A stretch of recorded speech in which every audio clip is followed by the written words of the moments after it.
Hello guys, my name is Alex Gomez, and on today's video I want to show you the process of creating a cartoon character based on a real photograph. So we're gonna go from this reference to this picture. I'm going to show you the process of sculpting and texturing. For more videos like this, if you love this content, please subscribe and hit the notification bell to be notified when I release a video every Friday. Let's get started.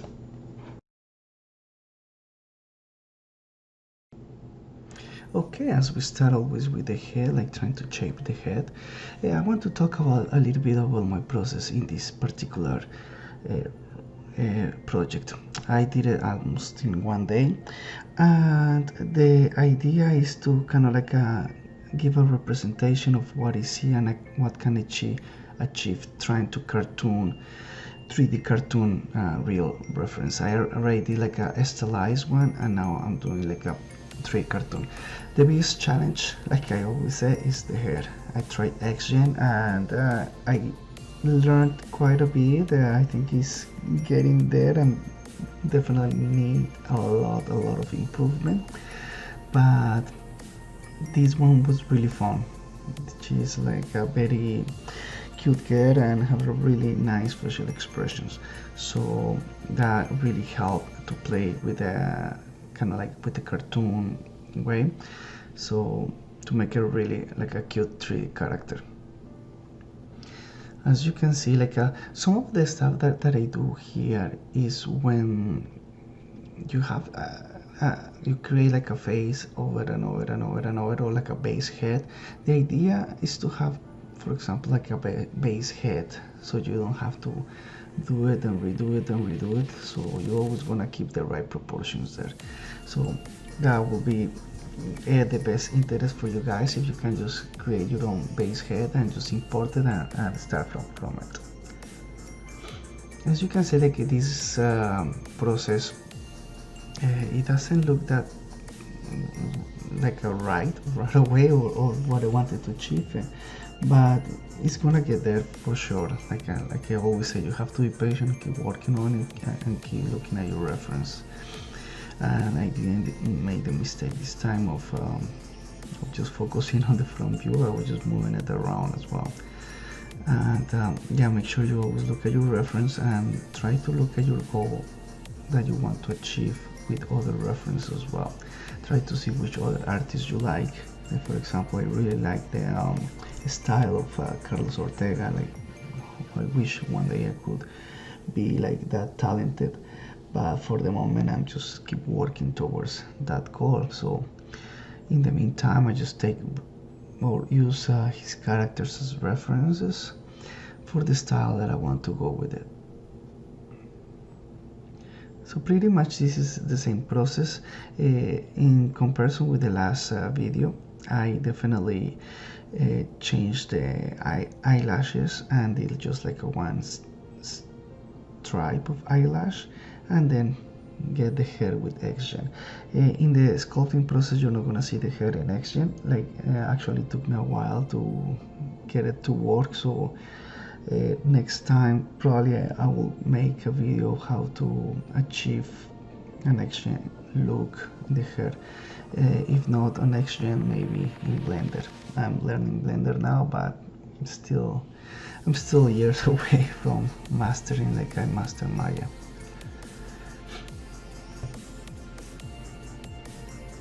But anyways, I want to keep trying and try to figure out which tools and or software have the better workflow for me, for myself. I know like I'm faster in Maya, but if I can find that hair is way easier to do in Blender, I definitely switch into Blender.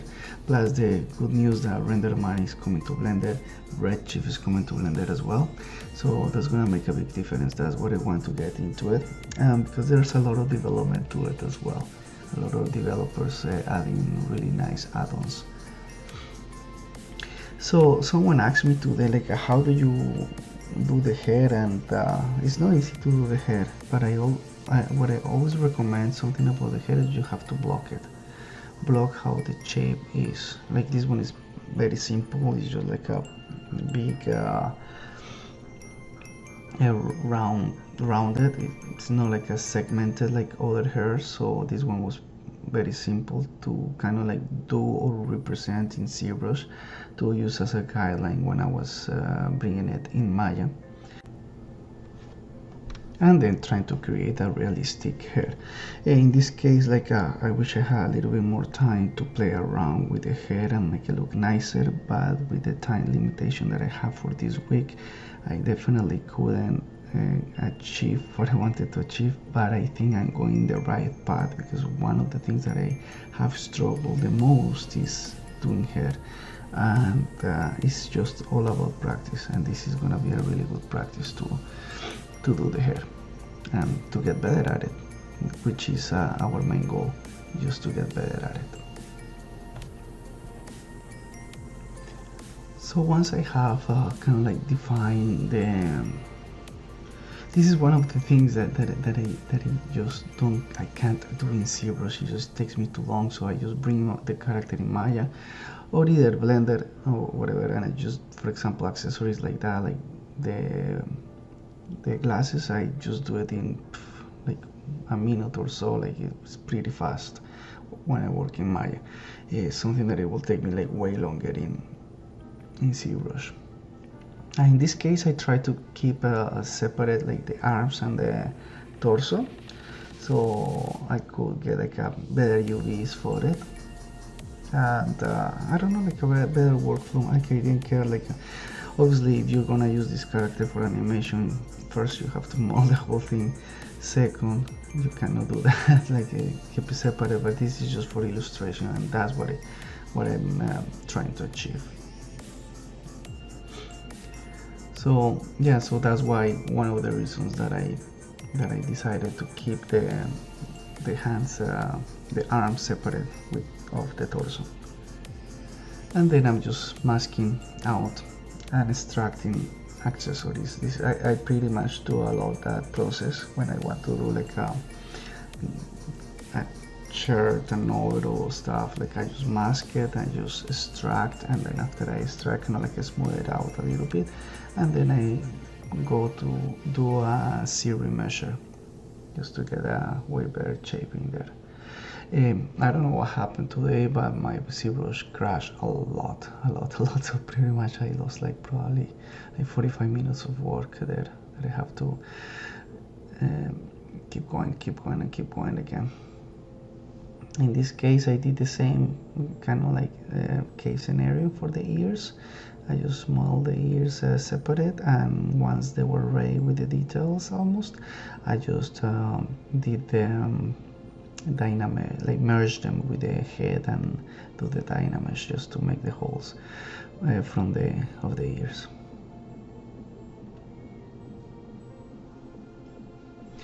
I really was happy with the result. Not as much with the head, but I was happy with the result of this character. It was a really fast one. It just took me like probably like 4 or 5 hours in the making, but it was really satisfying doing this character. I really love it. It's been, I think, probably one of my favorites so far.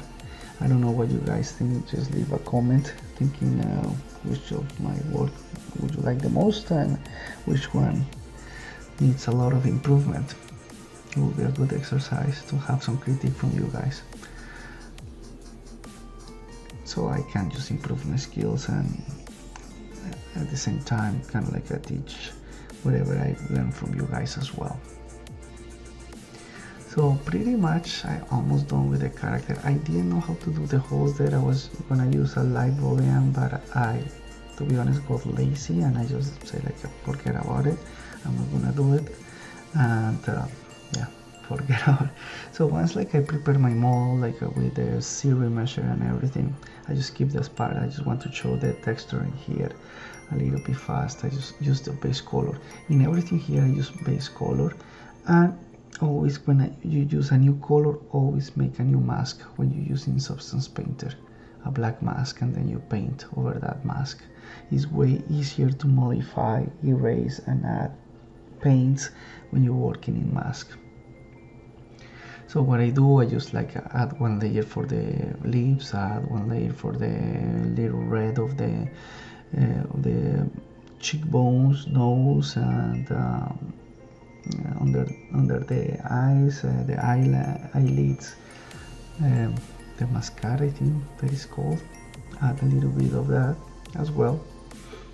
And also I bake my maps, and after I bake my maps I use some my curvature map, and the curvature map I use it as a fill in a mask, and then I get an invert, and that's gonna give me dark spots in the cavities of the face, so it's gonna make it darker.